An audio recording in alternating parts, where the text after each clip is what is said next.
In tonight's episode of Besto Cast, we're going to do an overview of the Marvels. What did I think of Miss Marvel, Photon, Captain Marvel, and the gang? Well, you better get comfortable because you're about to find out. Welcome back to another episode of Besto Cast. I am your host, that pantsless producer Paul, and we're talking about the Marvels. I wanted to talk about this when it came out in theaters. I was going to record it a couple weeks ago, and I'm like, you know what? Let's just wait. It's going to be on Disney Plus in a little bit. Let's rewatch it, and then let it be all fresh in our minds. Our typical episodes where we talk about movies or Disney Plus series or whatever. It's not necessarily a review. I'm gonna trust that. Whoever's listening to this has watched this for themselves, and I'm just going to highlight some of the stuff so that I don't have to sit there and give the play-by-play. Before we get into that, I would like for you to like, share, and subscribe to Besto TV. Help us fight that dreaded algorithm. And if you would like to support Besto TV, we also have a members area. Let's get into the Marvels. As we all know, this was probably should have been or would have been or could have been Captain Marvel 2. But they shucked things up. They switched it around. Even though Captain Marvel was a financial success, I believe. Don't quote me on that. I'm running that off the top of my head. But I'm pretty sure it was a financial success. But the fan backlash, on the other hand, was not very well received. I think that's why Disney kind of got cold feet and they bailed. And instead of making it a Captain Marvel 2 project, they made it the Marvels project so they can start tying in their Disney Plus properties. Well and good. That's all. Fine with me. I'll loop back around to Carol Danvers, but we get, how about like a kind of in order of introduction? We start with what's in the comics. She's known as Photon, or she's also known as Captain Marvel also. She was a Captain Marvel at one point in time. But of course, Monica Rambeau.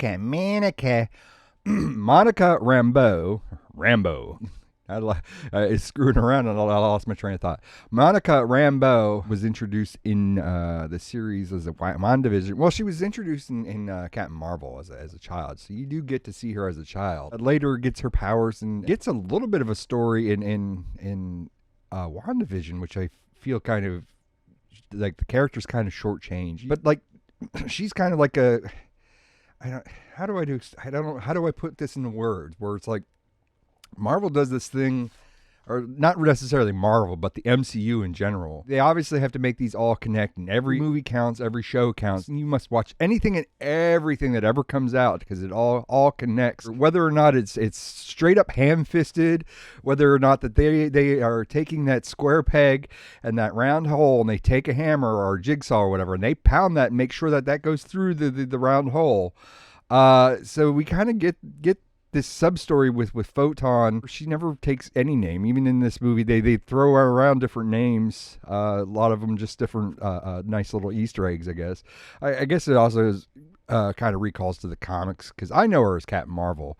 Photon's a thing that I kind of learned later on, where I think when I watched WandaVision, I'm like, that character's familiar. I have a t-shirt with her on that, and I don't know much about her, and I looked it up, and she's commonly referred to as Captain Marvel, not as Photon. So that's a later thing. I don't know when that is. Maybe that was earlier. Maybe I don't know. Maybe I'll do a deep dive on Photon. Maybe we'll do a Photon episode. If you want a Photon episode, comment wherever you can comment, darn it. And if you don't want a Photon episode, comment wherever you can comment, darn it. Moving on. We have Miss Marvel, who did get an entire series dedicated to her. I'm hoping I'm saying it right. It is Kamala Khan. They did dedicate an entire series to her. A series that I may come back and do an episode for. Another one. Darn it! If you want to know, comment, and if you don't want to know, comment, and if you sort of want to know, just comment, and all of you subscribe. Did I do my due diligence yet? Am I getting my point in? Anyway, she got an entire series dedicated to herself, and the long and short to it was hot and cold for me. Like in the beginning, I was into it. By the end, I just wanted it to be over. I just wanted it to be done. But there is one aspect, I'll put a pin to it and hopefully come back to this later on in the episode, is that there was one episode, actually it wasn't, I think it was like 2 episodes, that I really had a problem with because it didn't match her power set, and this movie kind of comes back to that. But they dedicated an entire series to Miss Marvel. We get to understand who she is as a character. We get to understand what her power set is. And out of the three, is actually the most enjoyable. I mean, I honestly think that this shouldn't have been the Marvels. This should have been Miss Marvel, and then the other two characters just happen to pop in because I like the character. I never read the comic.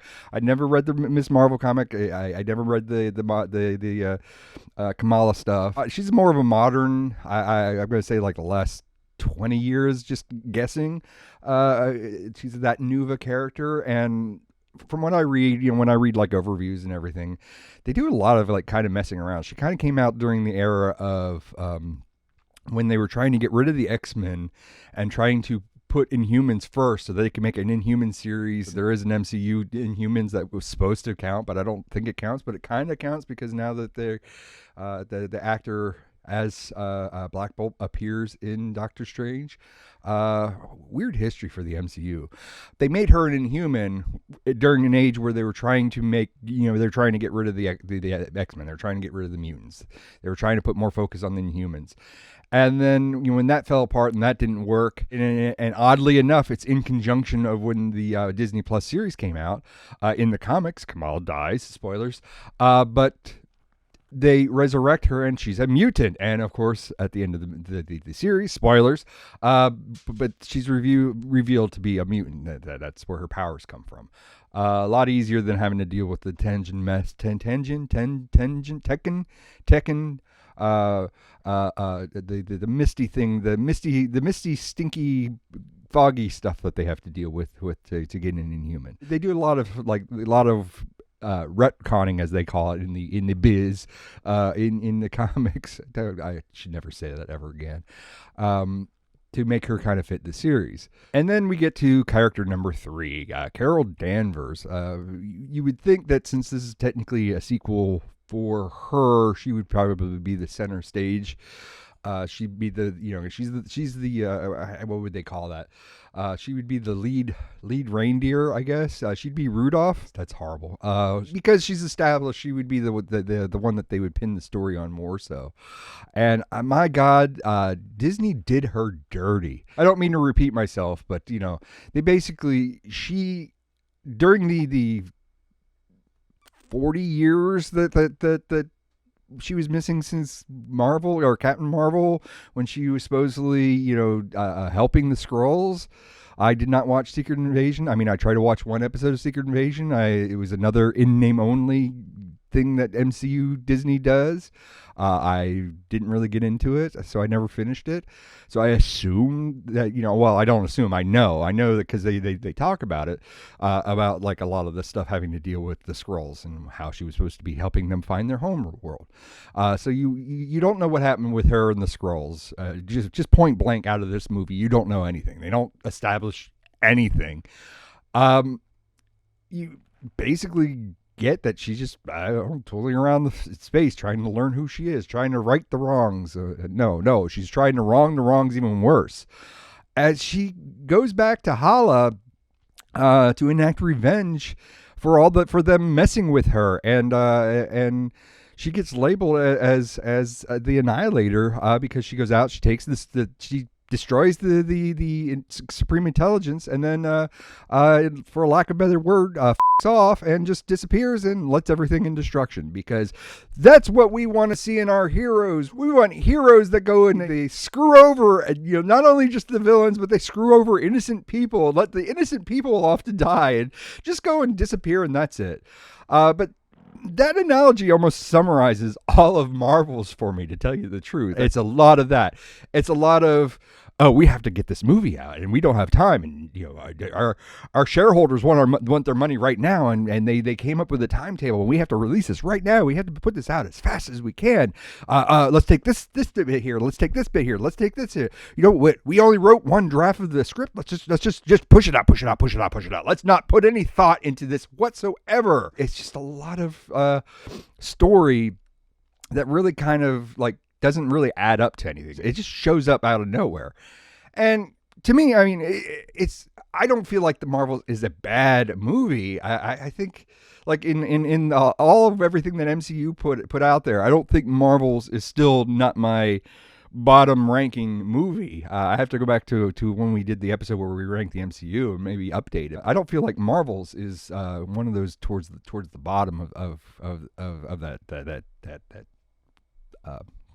thingy. And I kind of feel like Photon's kind of like gets the wrong end of the stick, where she doesn't really, she gets some development and stuff like that, but it kind of it harkens back to this whole thing with the problem with Carol Danvers as Miss Marvel, or Captain Marvel rather, where we have this thing where she's off to save the world. Once she sorts her life out, she'll come back and the things will be better, and she never does. It's the same with the Skrulls. She's supposed to help the Skrulls, and it seems that she goes and off, and then she's supposed to come back and help Monica when help her when in her developmental years, and she just off and never sees her until she's old and gray. She tries to help Hala and help the home planet and get revenge, because that's what heroes do, is they get revenge. And then she goes and screws that all up, and then she just fucks off after that. It's just a long string of them just doing Captain Marvel dirty. No thought whatsoever towards our hero, our person that is supposed to be the central character of this team up. So you kind of get Photon that's kind of like they don't really do too terribly. I mean, in my mind, I always want to say, they don't do terribly much with it. When I was thinking through about the podcast after seeing the movie for the first time, I'm like, they don't do much with Photon. And then when I go and I rewatch it, I'm like, they do more with Photon than what I think they do. For whatever reason, it just goes into my mind that they don't do much. And then when I'm here recording the podcast, I go right back to my old ways where, like, they don't do much with Photon. And they do more with Photon than what I expect. But I think I wanted more with Photon than what they gave us, and I think the problem is that they had, they don't fix anything. There's no specific arc. We have this arc where their powers are intertwined, and that's how they discover each other. Whenever they use their powers, they switch places. And it's sporadic. It doesn't happen all the time. We'll get this in the beginning, and we'll see how problematic it is, because Carol Danvers is fighting the Kree. Whenever she uses her powers, people are flip-flopping back and forth, putting Miss Marvel, putting Kamala in danger, where she has to flip-flop back. They're trying to save her, but Photon can't use her powers because then she's flip-flopping with everybody, which is interesting upon itself. But after like the opening, they don't really deal with it too terribly much. They spend some time together going, okay, whenever we do this, we flip-flop. So let's make this our strength. And they train as a team to make that their strength. And I think they use that, like, they use it once and that's it. And that's it. It's like, okay, that was fun, I guess. You use your flip-flop powers once and then that's it. And then it's also sporadic. Like, sometimes they'll use their powers and they don't flip-flop. Why is it? Sometimes it works and sometimes it doesn't.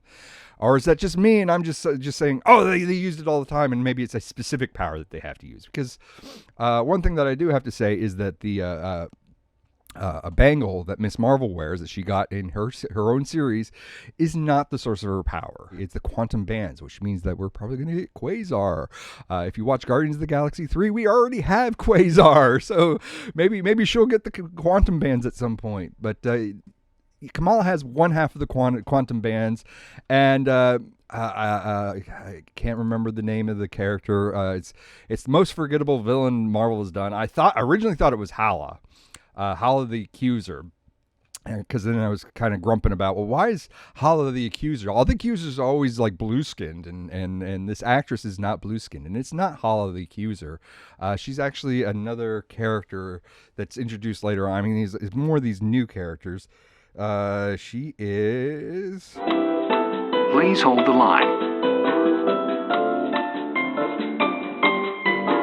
I found it. Dar-Ben is the name of the character. Dar-Ben is not a blue skin character. Dar-Ben is natural. No, I don't want to say natural skin colored. She's flesh toned, I guess. Dar-Ben, I'm just going to call her Ben. I'm just going to call her Ben Grimm because we made this observation where basically we have the Fantastic Four here, but we don't have the Fantastic Four because we have Miss Marvel, who's kind of Miss Fantastic. She kind of has Mr. Fantastic's power set. She always had in the comic anyway. They're similar to it in the comic. They changed it up with the Disney Plus series to make it her own thing. They bedazzled her superpower so that it looks different. So when we get to Mr. Fantastic, it doesn't look like Mr. Fantastic stuff. We have Photon, who can turn invisible. So we've got the Invisible Woman. We have Carol Danvers, who can flame on. So she's the Human Torch parallel, and we got Dar-Ben Grimm. So we've got the Fantastic Four here. But I went off on a tangent for no reason, just to say that Dar-Ben in the beginning of the movie is she's trying to get revenge on Carol, and she finds the other half of the quantum bands, and she's using that to I know you can't see me, but air quotes, save her people, but also get revenge because she's a bad guy. Miss Marvel has the quantum band, and you're kind of led to believe that she was getting her powers from the quantum band until, spoilers, at the end of the episode, it's revealed that she's a mutant. So her mutant powers do one thing, and the quantum bands do something different.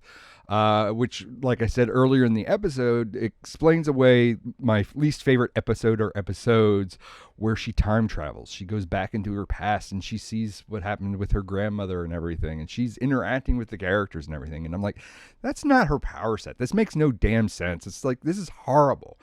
And it's actually explained away, well, in this movie that, so I guess it's justified, was that it wasn't her power set that sent her back in time. It was the quantum bands, because the quantum bands are able to bend space and time, and the user can use them for their will, so they can travel across the galaxy or whatnot. I don't know if time travel is actually a part of the quantum bands. I don't know Quasar. I mean, I've got a familiarity with Quasar a little bit, especially when it comes to like the Annihilation comic books and stuff. But that's about it. So I don't know if Quasar. At that time himself, but now the current Quasars are her, or herself, or themself, I guess, to be politically correct. I don't know if they can actually do like actual like time travel. Like I don't know if that's a thing or not. We have the quantum verse or whatever, so maybe that's what the MCU is trying to parallel. Maybe the MCU version. I mean, again, the MCU version plays fast and loose with the worlds. Maybe that's what they're trying to tie into. So I guess like when it comes to like Miss Marvel using her powers, that she may not necessarily always be using her specific powers. She might be using powers from the quantum band as well, which aren't necessarily tied to the other three because they're all using powers of light. They're all using variations of light, and therefore that's why they're all intertwined and they bounce around. We did this nice little montage where they learn to work together as a team to use this intertwining of their powers. It's this really nice character moment. It's actually one of the points in the film that I like is that they have to work together. Carol Danvers loses the stick up her butt, and she kind of loosens up a little bit and learns about family. I don't know if that's the actress or if that's the character, but I feel like the way this film portrays it, that's just the way the character is. She just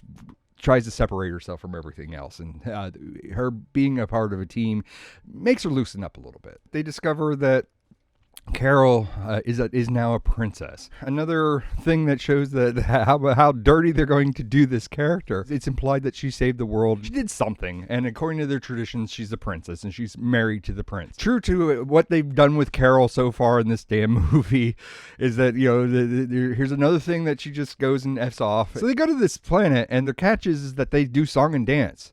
But they don't do song and dance. We go through two songs. We go through the welcoming song where they all sing and dance, and it's like, oh, that's neat. You know, that's a cool angle. That's interesting. That's different. You didn't spend any time painting any of these people up to make them look like aliens, but what makes them different is that they communicate in song.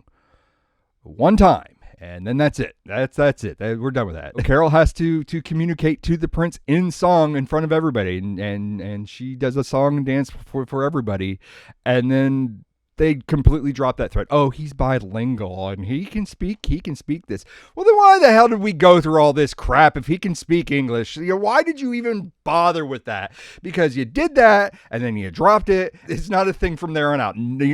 They end up in the middle of a war, and none of these alien peoples are communicating to each other via song. We have Carol, who they did dirty. And then we have Dar-Ben, who ultimately is the hero of the story. Her motives, aside from wanting revenge, this is the only thing that makes her a villain. She wants revenge, and she's going out of her way to target Carol. That makes her the villain. Otherwise, she's trying to save her people. Carol came in, she destroyed the Supreme Intelligence. She then effed off and decided that she has no more responsibility here, and she just leaves them to their own devices, and they leaves them in squalor. So the character is like trying to save them. Now, what makes the character a villain is, of course, like I said, she's specifically targeting Carol as revenge. And she's not really putting the people first. Like she's putting her revenge first. The planet is dying because it has no air. The planet is dying because the sun's dying. The planet's dying because there's no water. Those things could be easily remedied. I'm sure that character could have fixed those things. But instead, she's dragging all those things out to make Carol out to be the enemy and get revenge instead of just taking care of her people first and foremost. There is the villainous arc. It's weak. It's weak as all hell. Had it been like a different version where Carol comes in, she destroys the Supreme Intelligence, she tries to help the people. I mean, there's a whole thing with the Civil War that they just kind of gloss over, that there's a Kree Civil War, which is leads to more problems. She destroys the Supreme Intelligence, so there's no leadership. So there's probably a leadership void that starts the Civil War, and who knows why the Civil War led to dirtying the air and destroying the sun and everything else. That's up to you to decide, viewer. We're just going to give you the bare bones here and let you figure out the rest. But at face value, Carol did something that led to a cataclysm, and then just goes away. Carol could have been there and tried to help them, tried to do stuff, and the character undermined her or something like that. Or maybe Carol didn't destroy the Supreme Intelligence. Dar-Ben did. And then she's trying to pin this all on Carol so that she can rally her people behind her. There's just so much more to it where... Why are we, Carol's the villain in this. I'm going to be bleeping a lot of this, but I swear, I don't even think the Punisher would be this bad. Like the Punisher wouldn't even, would even, stoop to the levels that they made Carol go through. Like I said, if more time was spent on the script, I kind of feel like the whole powers intertwined was just an excuse to get them together. But, maybe we did this thing where, Carol destroyed the Supreme Intelligence, and then she didn't just F off and disappear afterwards. She stayed around, tried to help people, but she found out she was just over her head and couldn't deal with it, even though she has the contacts. She has contacts with Nick Fury. I'm sure she has contacts with the Guardians of the Galaxy. She has ways that could help them, but obviously doesn't utilize any of them. So say she did that, and she tried to help the Kree people, and she found out she was in over her head, and she becomes a fallen hero. And when we end up involving Photon and Miss Marvel, they help her. They kind of show her the errors of her ways and help her out. You would have this nice angle where Miss Marvel has Carol on a pedestal and idolizes her so much, and then when she gets around her and sees that she's not exactly the hero that she had imagined, then she helps her become that hero. She helps her regain her status.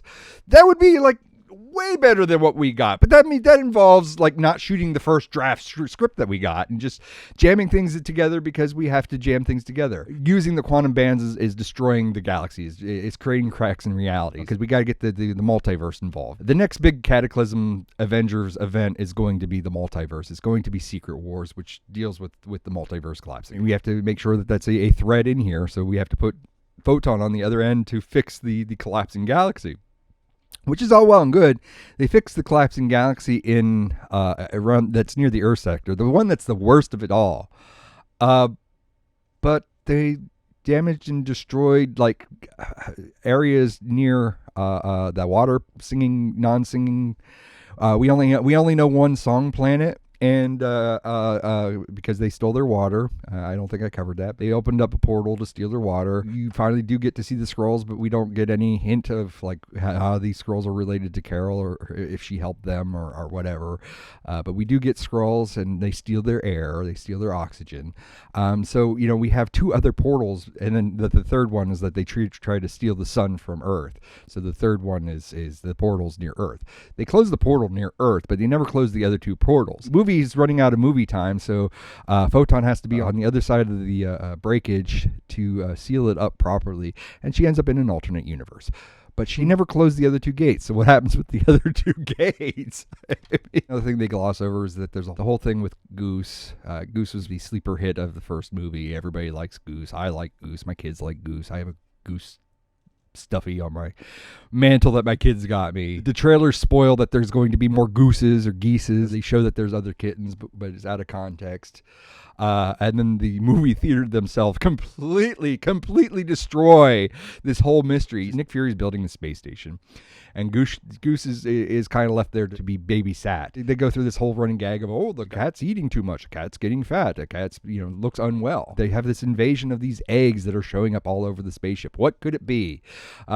Something they build up to a mystery that should have never been really a mystery. It's supposed to be the surprise ending, and then when you think back to it, it's kind of convoluted for a surprise ending. My movie theater, and not just my movie theater, but probably all movie theaters, spoiled the crap out of that. My movie theater, where like if you go to see certain movies, they have signs posted up. If you've seen this movie, please don't talk about this movie because we don't want to spoil it for everybody else. But in the same vein, are selling popcorn tins that are these goddamn eggs. These eggs that Goose is laying. Spoilers: Goose leaves these eggs that have kittens in them, and you can buy these popcorn tins that are these eggs, and you can break open the eggs, and it's a mysterious goose kitten inside. What color are you gonna get? You totally ruined that. You totally ruined that surprise. It's like, I knew it going into the movie because of just buying the damn ticket. I knew that. And you build up this surprise, and then the movie theater spoiled the crap out of it.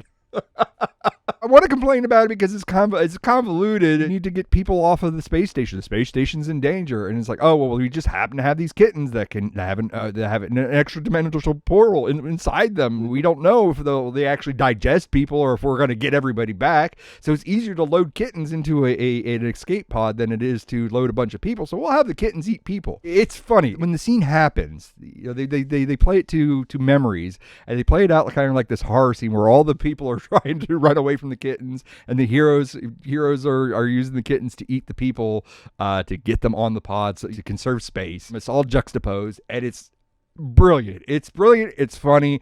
I laughed in the theater. I laughed when I saw it on Disney Plus.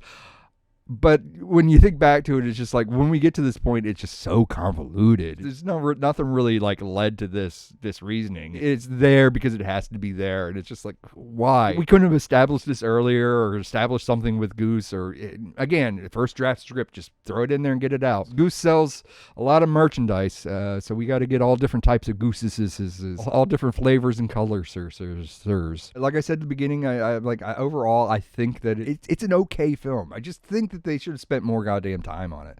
But I feel like the problem with Disney and the problem with MCU in its entirety, and I see this the same thing with Star Wars, is it's like, oh, we have a deadline and we have investors that we have to appease, so we're just going to churn the stuff out, and we got so much of this to churn out that we just do it and not care. Oh, you have to hit these bullet points though because this ties into all these other films. Oh, just get it out. Who cares? A lot of people want to say like superhero fatigue or whatever, and it's like I don't know about superhero fatigue versus like the corporations just not really caring about the IP. They just want money, and they want money fast, so they just churn it out and don't really put any time or care into it. I really feel like if they would have put a little bit more time in this, Marvels would have been okay. I still think that Marvels would have had problems in the theater because they were dealing with the strike and everything else. Even though everybody's like, well, their appearances on talk shows and stuff doesn't really help. It's said it doesn't help, but it's not proven that it doesn't help. This is the first time that I can think of where they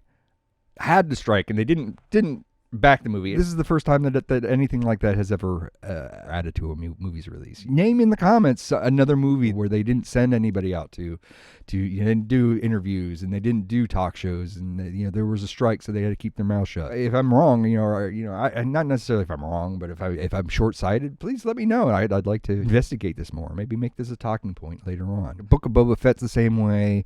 Obi-Wan's the same way. It's just kind of getting to the point where I fall off. I tried to watch Echo, and it's just like the direction you take this, I don't really care about it. I've tried to watch Secret Wars, and it's like you just do things in name only. Secret Wars was a top-selling comic book. Let's do Secret Wars for brand recognition, and then make it nothing like that. Look at Civil Wars like that. Everything is just name only. Let's get that machine. Let's churn it. Keep churning it, and then when we burn out the IP now, who cares? We'll move to the next thing. We'll wait 5-10 years, and then we'll reboot it and start fresh. That's the Hollywood mindset. It's upsetting, it's annoying, but it's just the way it is. That has been another episode of Bestocast. If you like the episode, please share it to your friends or into your social media. Help us get better recognition through that dreaded algorithm, the algorithm thundercrack.